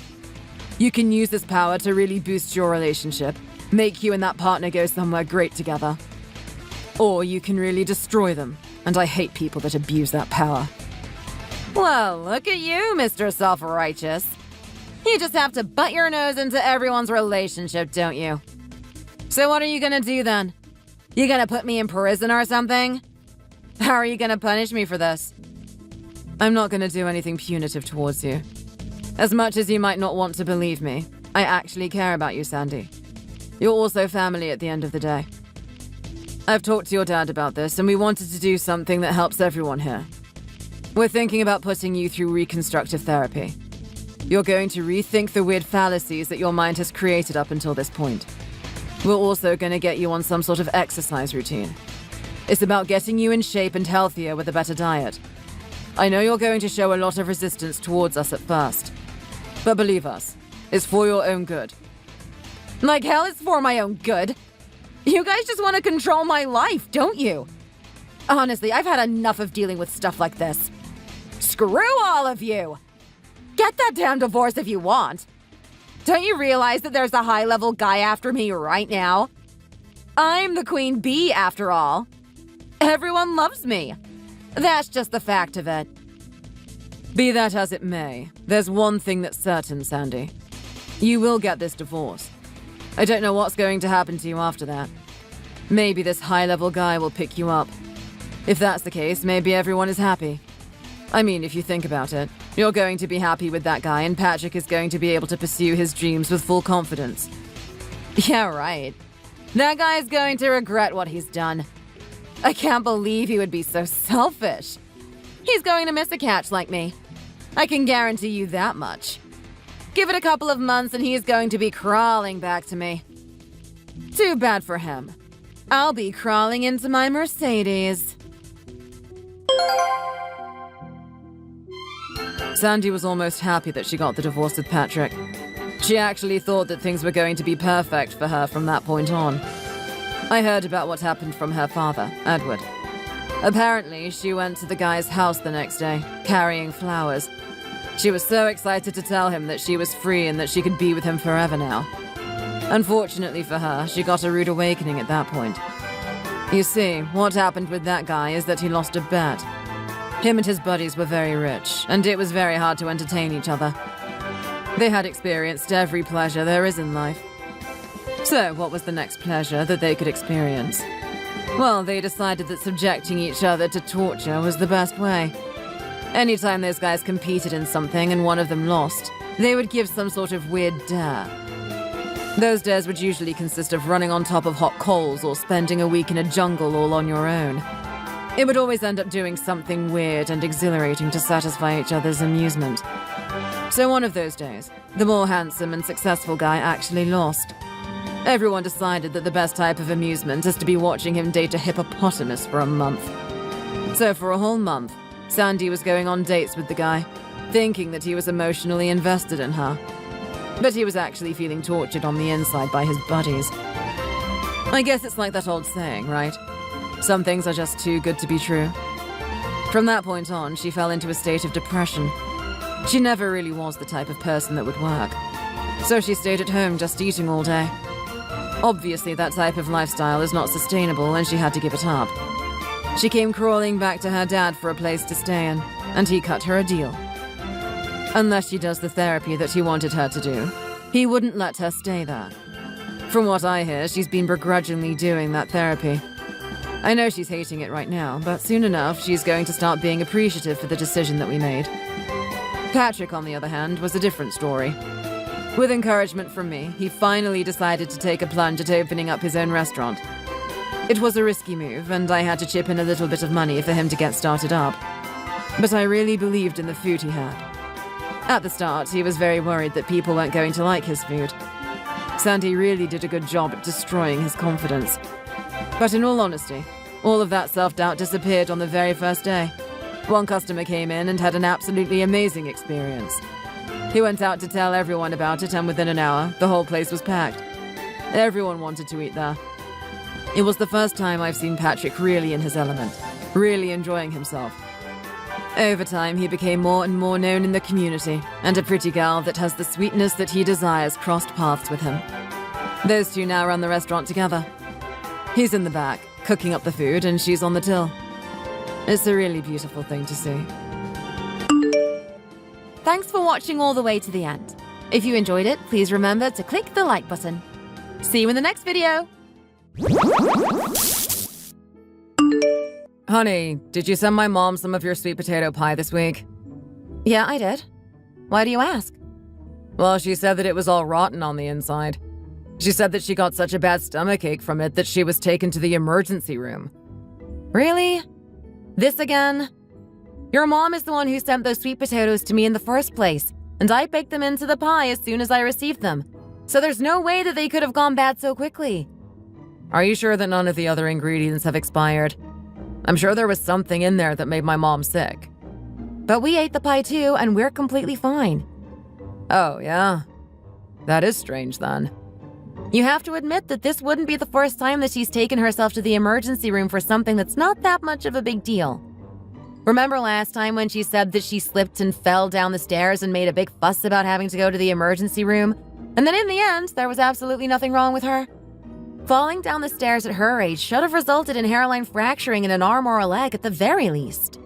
But miraculously, she came out of the whole thing with just a tiny little bruise on her toe. The doctor said that she must have just stubbed it somewhere and that she most likely did not fall down the stairs, didn't he? Well, that's... And that's just the tip of the iceberg. Did you also forget about the time she called me up saying she spilled boiling water on herself and caused a huge scene saying she had third-degree burns and we needed to call 911 immediately? And then it turned out that she had just decided to make herself some onion rings and the oil spat on her a little. She is the kind of person who likes to cry wolf and make something out of nothing. So are you saying that my mom going to the emergency room is just nothing? And in all of those cases, she did actually get hurt. It wasn't just exactly on the scale that she originally described. And she's an old lady all by herself.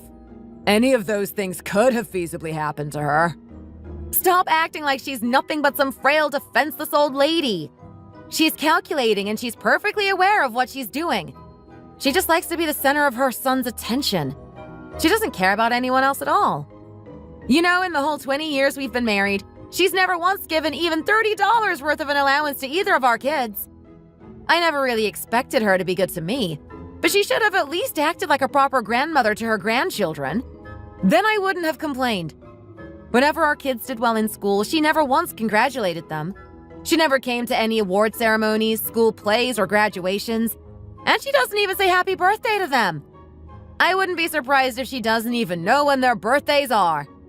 Don't go expecting me to feel sorry for the old bat, because I don't. Well, we always made sure our kids had everything they wanted. So why would they need money from their grandparents on top of that? Have you been eyeing up her money? Of course not. How can you say something so ridiculous? Plenty of grandmas in the world give money to their grandchildren regularly because they want to, not because they're expecting anything in return. Oh, for goodness sake. What's the point in even being like this? As you said yourself, this isn't my mom's first time acting up. You should be used to it by now. Just put up with it like you have been all these years. If you carry on putting up with her behavior, then everything will be peaceful and we can all get along without any problems. I've put up with it for 20 years already, and I'm still holding it all in now. Are you really telling me to put up with it for even longer? Do you think I'm some kind of saint just because I keep putting up with it? I'm only human. I've been driven to the brink of insanity and back by your mom already, and I'm telling you now that I'm not going to deal with it anymore. Even if it kills me. Well, what are you going to do then? What can you do at this stage except put up with it? You said you were willing to for the sake of our kids, didn't you? Well, I've had enough. I'm telling you, don't push me to the point where I cross the line. You always do this. You believe everything your mom says as if it's the gospel, and you take everything out on me. You just treat everything I say as nonsense, as if I'm only saying it because I don't like your mom. Okay, fine. Let's stop here for now, okay? You'll wake everyone up if you keep yelling like that. Anyway, I'm just popping out. Where are you going at this hour? To smoke a cigarette because you're stressing me out here. Oh dear, what on earth is wrong with your hair? I'm sorry, what do you mean? Even if you are a washed-up middle-aged woman now, you should still put some effort into taking care of yourself, you know. You're not even 50 yet, and somehow you look even older than I do. Do you not get tired of always having your hair in the same style? Well, I'm trying to save every penny I've got, so I haven't got the money to go out to the hair salon whenever I like for a style change. There you go again, going on and on about money, money, money. You would think that you're the only one who earns money for our family. We need to save so that my husband doesn't get too worn out. After all, we don't know how long he can keep doing hard work. Oh, goodness. You really are a loyal wife. But how much can you actually save by doing that? Well, if you're that worried about our family's financial situation, you should help us out a little as well. We give you a fair amount of money each month, you know. What? Oh, so are you saying that I've always been a bother and a drain on your finances now, are you? You haven't been giving my son a hard time about this, have you? Oh, don't you worry about that. He's not the sort of person who would listen even if I did try and give him a hard time. You leave my poor son alone. At this rate, he's going to be working right up until the day he dies to keep his family clothed and fed. Aren't you in a comfortable position knowing that he's always going to be able to provide for you? It's not like you came from the richest of families or anything either. When did they ever help you out with anything? You're acting like I rely on him, but both of us are working and earning money, you know. And why do you keep bringing up my family circumstances all the time? Well, your parents both died without doing anything to help out their children, didn't they? You never received anything from your mom who died in childbirth, did you? And even your dad, who died not that long ago, didn't leave you any inheritance, did he? They failed at being parents at the end of the day, didn't they? Whereas when my husband died, God rest his soul, he left our son this house. That's what a parent should do. A real parent makes sure that their children are provided for in the future, no matter what. Well, if my parents had anything to give me in the first place, I'm sure they would have done. It's not that they chose not to help me out. It's that they didn't have the means to help me out. But I grew up knowing that I was loved. And to me, that's more important than any amount of money. People always go on about love when they have no money in a desperate attempt to compensate. You always say things like this. You always say that my family was good for nothing and couldn't provide anything for me. You even told me not to pay for my dad's medical bills because I should be spending that money on my husband and kids instead. And you even told me not to go and look after him when he was sick because my duty as a wife and mother was greater than my duty as a daughter. I had such a hard time because of you. And now you're going to speak ill of the dead like that blatantly to my face. What? Does being dead absolve you of having been useless in life? Does your dad being dead change the fact that he was poor? Why do you always have to make this about money? I paid for my dad's medical bills with my money and my money alone. I didn't touch a single penny of your precious son's money. And if I'm being honest, I've spent way more on giving you a monthly allowance over the years than I did on my dad's medical bills. Well, most of your money is my son's anyway. And as his mother, I'm more than entitled to it. I see. So if we're going to start making claims based on blood relations here, then how come you've never been a real grandmother to your precious son's kids? What do you mean by that? I'm a great-grandma. You really do think of all sorts of things to say to me. You threw them outside in the cold when they were still toddlers just because they got in a little disagreement with each other. They could have frozen to death. Emma almost got frostbite on her toes. How dare you raise your voice at me like that? This is all learned behavior from you, you know. Ever since I married into this family, all you've ever done is yell at me. And now I feel like my hearing is going to be the first thing to go. And what was it you said about what made someone a real parent? It seems you view the parent-child relationship purely in terms of money. I'm sorry, but I'm not someone who only sees everything as a transactional relationship. I am just grateful to my parents for the love and support they gave me. I don't get why you're making such a fuss about this. Oh, so that's why my husband acts the way he does then. He avoids coming to see you unless it's to talk about money or his inheritance. I guess because you raised him with the belief that parent-child relationships are all about money, he's grown up only seeing you as a money machine and not as a mother. I guess you raised both of your sons like that, huh? In that case, I suppose you can't really expect either of them to do anything for you in your old age unless they're going to get something out of it. Huh? Don't drag my sons into this. If it wasn't for you, my Ian would be living a great life right now. Just look at my John. He had the sense to marry a woman from a good family, and now he's living nice and comfortably. All of his kids have great jobs as well. But as for your kids, What are they going to do in the future? They don't have their mother's wealth to fall back on now, do they? Well, I for one believe that they will grow up to be even better adults than certain people who only got to where they are because of their mother's wealth. If you're not going to be a good grandma to them, then don't even bother worrying about my children's future, okay? And if you talk badly about my dad one more time, I'm going to kick your precious son out of the house, and I mean it. If you don't want to see your son pathetically grow old all by himself, then you should be a little more careful about what you say. How dare you say such a thing? I've never met a nastier woman in my entire life. These 20 years have turned you bitter and mean. You are definitely not the daughter-in-law I ordered back then. Ian, I can't take this anymore. Are you crying? What's wrong with you now? Do you know what your mom said to me today? She was talking badly about my dead parents and also directly insulted me to my face. How much more of this am I going to have to put up with? How much further is she going to push me? She really has crossed a line there. She should know that you shouldn't speak ill of the dead, no matter what the circumstances. I'll talk to her about this. I'll call her up right now and tell her that it's not okay for her to go around saying things like that. So stop crying now, okay? Would you not be upset if you were in my situation? Because of your mom, I wasn't able to be by my dad's side until the end.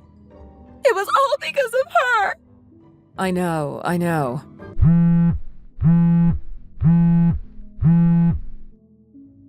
Hi, Mom. Hi, Ian. What are you doing calling me at this time? What on earth is wrong with you, Mom? What are you talking about? I heard you said some pretty nasty things to my wife earlier today. Well, she said even nastier things to me. What was I supposed to do? Do you even know what she said to me? Whatever she said to you, it was no excuse for you to start talking badly about her parents like that. God rest their souls. I'm sure that she was just retaliating after you said those things to her. Are you really taking her side over mine right now? She's my wife, Mom. She's your daughter-in-law. Please, can you just stop treating her like this? What has she done to deserve this, huh? I can't believe you're treating your poor old mother like this right now. Do you know how hard I worked to raise you? You were always my favorite child, you know. I put more energy into you than I put into your brother. Well, if I really am your favorite child, you should stop bullying and looking down on my wife. Insulting her is basically the same as insulting me. You've never once insulted Sarah, have you? Well, that's because Sarah does well for herself and always has done. Oh, really? I don't think so. All she did was have the good fortune to be born into a rich family, and she won you and Dad over with money. She never lifts a finger at family gatherings and makes Marilyn do it all, when all she does is sit around doing nothing. Do you really think that I didn't notice these things? Well, that's... You just let her get away with doing whatever she likes because of her money, don't you? I'm sick and tired of your behavior now, and I'm warning you to please just stop it already. I can't believe my own son is turning against me like this. It's all because of her, isn't it? She's been whispering things in your ear to make you hate me.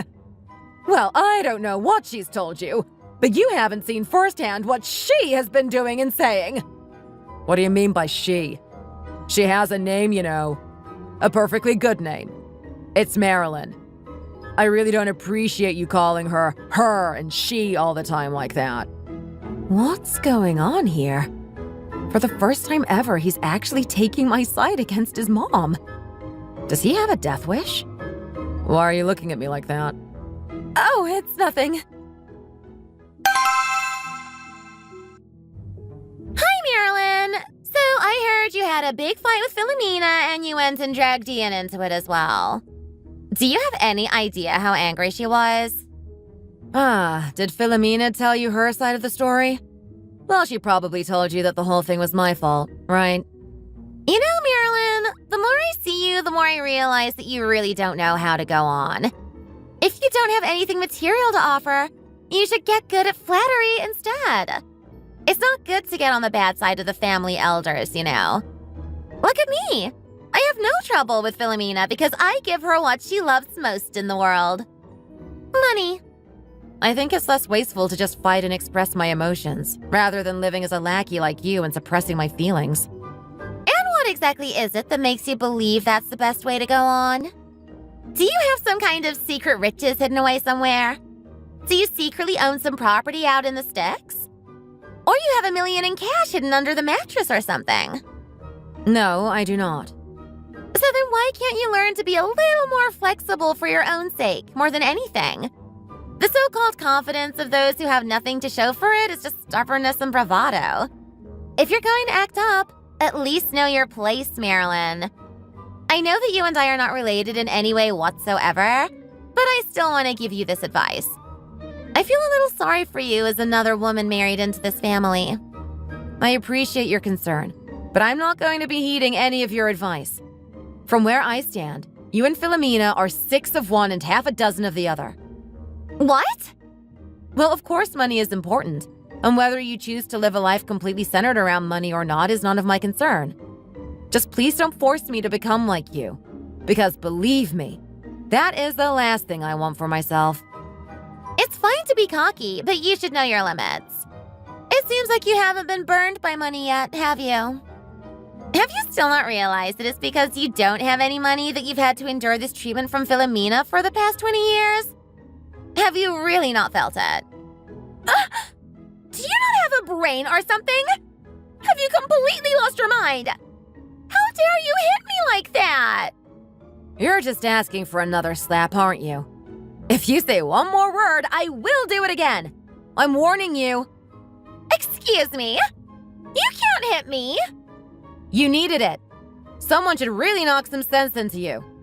You shouldn't go around thinking that the way you see the world is the be-all and end-all. Do you not realize that I was even admitted to a mental hospital because of Philomena's behavior? Obviously, the reason that she's good to you is because of money as well. It's not because she likes you as a person or anything like that. You're the one who doesn't seem to know what's going on. Oh, you want me to slap you back, don't you? Just stop this already, okay? Don't try and stop me. Get out of my house already. My kids will be arriving soon, and the only good thing I've managed to pass down to them is strength, so we can easily throw someone like you aside. If you don't want to get thoroughly beaten to a pulp, I suggest that you stop trying to provoke me and get out of my house. Oh my gosh, what is wrong with you? Don't you dare push me! How come you're this strong? I'm going to make it so that nothing good ever happens to you. Do you understand me? I'm going to make you regret ever treating me like this. My mom has gained a lot of weight in the past 6 months. When I went to see her last week, she could barely walk properly. Well, I'll take her to the hospital then. She keeps saying she doesn't want to go to the hospital because she's worried they'll say she won't be able to work on the farm anymore. She has 2 perfectly able-bodied sons who can help out with the farm whenever possible, so I don't really see what the problem is. Now is the time for you and your brother to step up and do your part for her. Are you implying that we haven't been doing our part for her all these years? I'm just being honest with you. That's all. Ugh, whatever. I will take her to the hospital today and I'll probably eat dinner out, so don't bother cooking for me tonight. Okay, sure. Maybe I'll take the kids out for dinner tonight as well.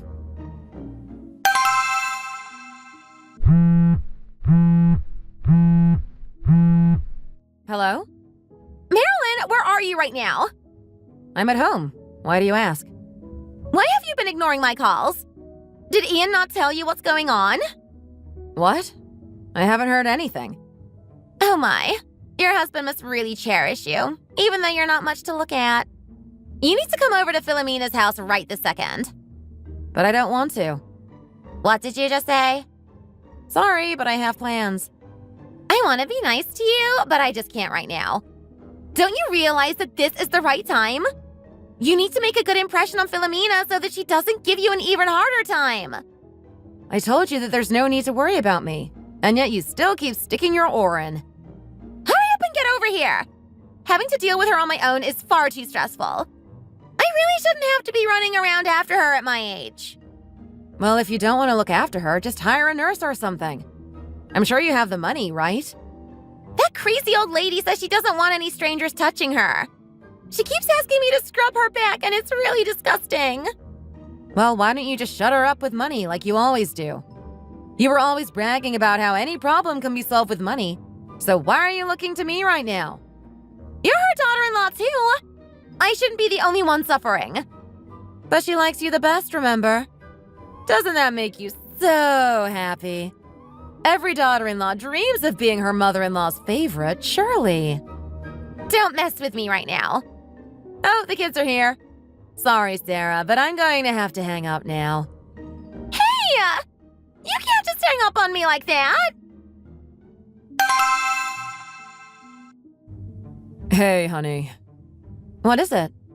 My mom really can't walk anymore and she can barely move her body.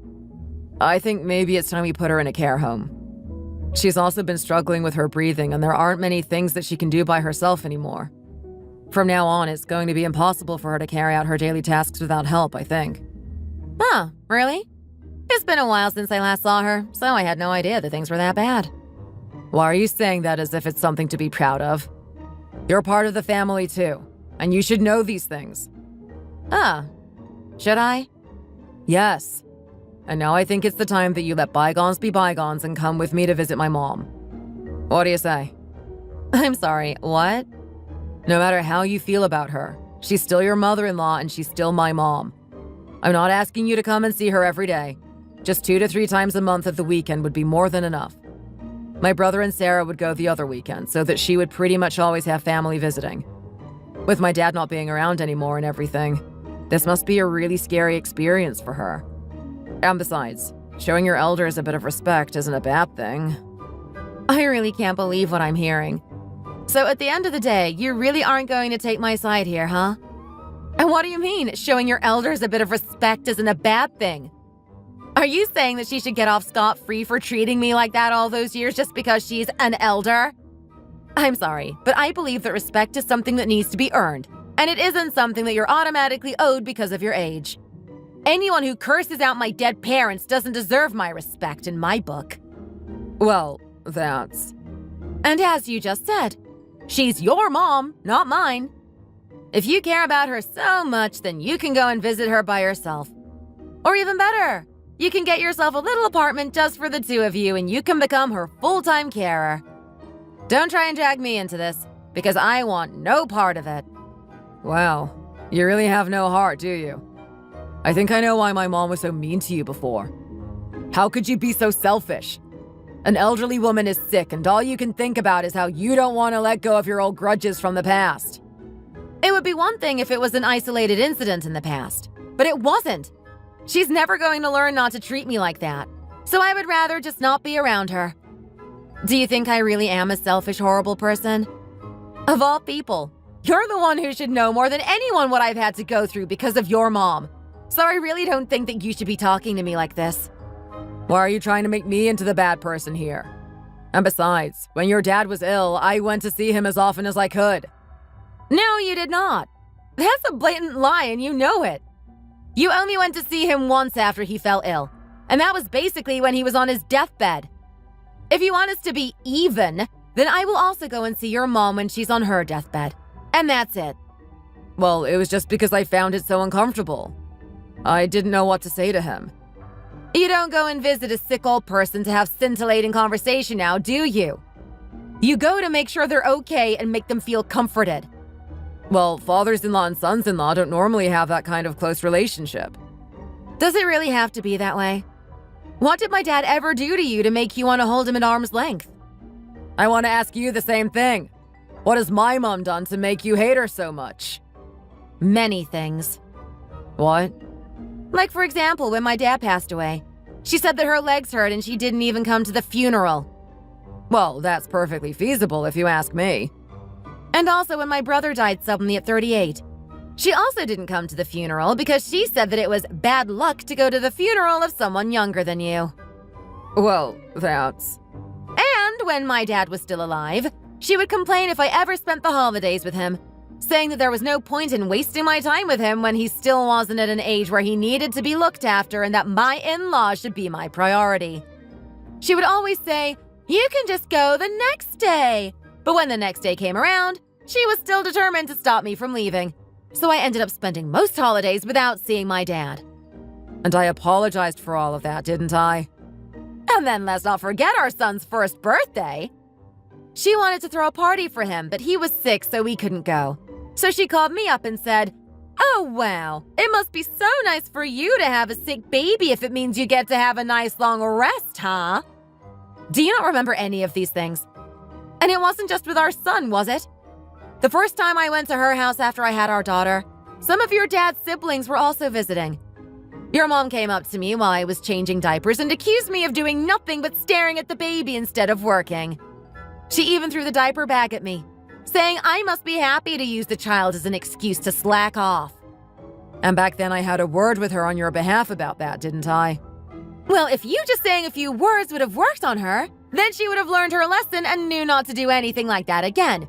But when it comes to me, anything you say to her is like water off a duck's back.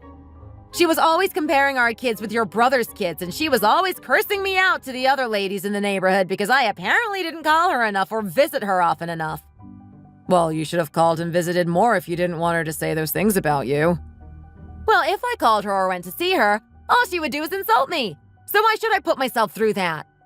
I haven't done anything wrong as far as I'm aware. It's just that your mom doesn't like me and never has, so I've been doomed from the start. If I ever couldn't go over to her place when we were scheduled to because I was ill, she would make snide comments about me being conveniently ill all the time and things like that. Do you think she always had a reason to speak to me like that? In your eyes, am I really the terrible, selfish person that she thinks I am? Honestly, I swear I must be the unhappiest man in the world. Why do none of you ever take my feelings into consideration? Why do you never think about what it must be like to be stuck in the middle like this? This is a problem between you and my mom, and it doesn't concern me. So why do I need to get stressed out about it along with you? If you don't like the situation that much, let's just wait until the kids all go to college and then we can split up. What did you just say? If you don't want to be stuck looking after your mom by yourself, you had better get your act together.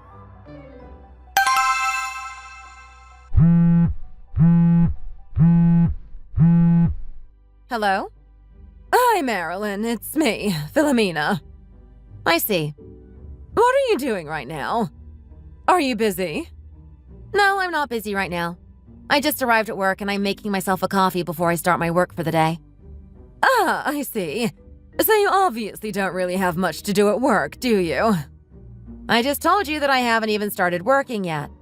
I literally arrived 20 minutes early just so I can sit down and have my coffee. Why do you have to get on my case every time I take any kind of break? Well, it's nice to hear that you're nice and comfortable at work. Anyway, when am I going to get to see you again? I'm not sure. I haven't found a day that will be convenient yet. I know that you hate me, but despite everything, we're still family, aren't we? Maybe it's because I haven't seen you in a while now, but I've actually started to miss you. So why don't you come over and visit me when you have some time? Even if I went to see you, what would be the point? We'll just end up getting into another argument like we always do. And besides, you always called me more useless than a stick used to clean up poop, saying I was worthless. But now you're asking that useless stick to do something for you? Whenever did I say something like that? You've been saying things like that to me for the past 25 years. You never cared whether my kids were in the room or whether we were around strangers. You would never hesitate to insult and belittle me. Well, that's all in the past now. I see that your memory must be deteriorating as well now, huh? You literally called me a useless stick the day before you went into the home, you know. Well, that's because I just kind of got used to it and it became a habit. It's become kind of like an affectionate nickname for you. There's nothing affectionate about a nickname like that. Don't make me laugh. You called me a worthless woman who would be better off dead on the phone just last year, you know. I don't know if it all seems hazy and in the past to you, but I remember every single insult you've said to me over the past 25 years that I've been married to your son. They say that you never forget your most painful memories, and the memories with you in them are some of the most painful of all. And I think I will carry them to my grave. Yes, I know that you're very upset with me. I suppose I must have been like that because I was much younger and more immature. The truth is that my mother-in-law was harsher on me than I have been on you, and I suppose I was subconsciously treating you like I was treated because that's what I knew a relationship between a mother-in-law and a daughter-in-law to be. If that were the case, then you would have acted that way towards Sarah as well, since she's been married to John for longer than I've been married to Ian. But you've never so much as raised your voice at her, have you? Why was it that it was only when I married into the family that your trauma from your own mother-in-law suddenly resurfaced? Huh? Please just stop making excuses. Okay, fine. I'm sorry. I'll give you a proper apology in person. So just come over and see me as soon as you have some free time. I don't need you to apologize. I don't think any apology can make up for the amount of pain I've gone through over the last 25 years because of you. I need to receive a 25-year-long apology. An apology that can be made in a day isn't going to be sufficient enough for me. So I don't want to hear it. Although I severely doubt that you're going to be around for another 20 years. Excuse me? Do you think I don't know what you're really like? You don't even sincerely feel like apologizing to me, do you? You just want me to come and take care of you now that you're old and sick, isn't that right? Knowing you don't think that the care you're getting at the home is sufficient enough, and you want your own personal little slave to wait on you hand and foot, changing your adult diapers, bathing and feeding you. And who better to do that than the daughter-in-law you've already treated like a slave for the past 25 years. Well, I think it's a bit harsh for you to say something like that. I'm not looking for a slave.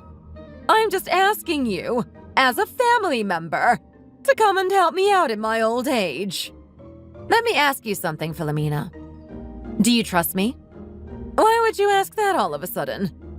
Do you know that I'm still taking medication for mental illness because of all the stress and anxiety you cause me? If you give me the task of looking after you, I might spread poop on your toast in the morning, telling you that it's chocolate spread. Why would you ask me to look after you when you know that I have it in for you? What? You can't be serious. My hatred for you is so intense that I've become a total psychopath. I might use taking care of you as an opportunity to exact my revenge, you know. Hearing this makes you feel uneasy, doesn't it? So don't ask me to look after you. I'm not in my right mind, you see. Why don't you ask Sarah instead, who is nice, well-to-do, and perfectly sane? Unlike me, who has to work my butt off just to pay bills and feed my family. She gets to lounge around at home all day without any responsibilities. But Marilyn! I have nothing to gain from looking after you, so I'm not going to go out of my way to be nice to you. That's the reason you've hated me all these years, right? Because I didn't bring family wealth with me like Sarah did.